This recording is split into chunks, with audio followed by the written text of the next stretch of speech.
हो, आज स्वयंपाकाला सुट्टी सांगते. तर हा तवा मी बरेच दिवस आणला होता, पण त्याच्यावर काहीच केलं नाही. म्हटलं आज त्याच्यावर काहीतरी करून बघूया. तर म्हटलं ही कांद्याची चटणी करून बघूया कशी लागते.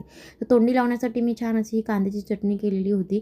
बाकीचा स्वयंपाक झाला होता. त्याच्यानंतर जेवण वगैरे करून घेतलं. आज मला मार्केटला जायचं होतं. घरातलं सर्व आवरून घेतलं. मुलीला जेवण वगैरे घातलं आणि त्यांना म्हटलं आता तुम्ही त्यांची ड्युटी सांभाळा. त्यांना झोपून वगैरे मी निघाले होते मार्केटला. तर मला माझ्या बिझनेससाठी ज्वेलरीचं काही मटेरियल घ्यायचं होतं. तर मी कल्याणला गेले होते, मार्केटला गेले होते. तर मग सगळं जे काही मला लागत होतं, तर खूप सारे ऑर्डर होते ना तिचे, त्याचं मटेरियल संपलं होतं. म्हटलं जाऊन घेऊन येऊया. तर मग त्याच्यानंतर मी घेतलं. यात तर संध्याकाळ झाली होती. खूप उशीर झाला होता कारण आज रविवार असल्यामुळे ट्रेन पण लेट होत्या.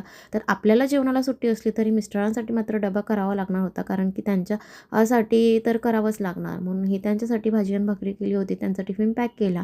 त्याच्यानंतर मग मी झाली होती रेडी. आता ही जी व्हायरल साडी मी वेअर केलेली आहे, मला वाटतं ही प्रत्येकीकडे असेल.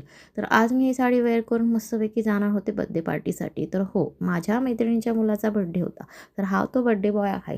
हा इतका क्यूट बड्डे बॉय आहे म्हणजे, आणि पूर्ण बड्डे इतका छान एन्जॉय केला की मम्मी पप्पांनी जो बड्डे ठेवला होता त्याचे पूर्ण पैसे आणि वसूल केले होते.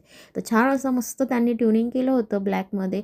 तर खूप सगळे फॅमिली मेंबर छान दिसत होते. डान्स वगैरे झाला. त्याच्यानंतर मग आम्ही गेलो मेन कामासाठी, ती म्हणजे जेवायला.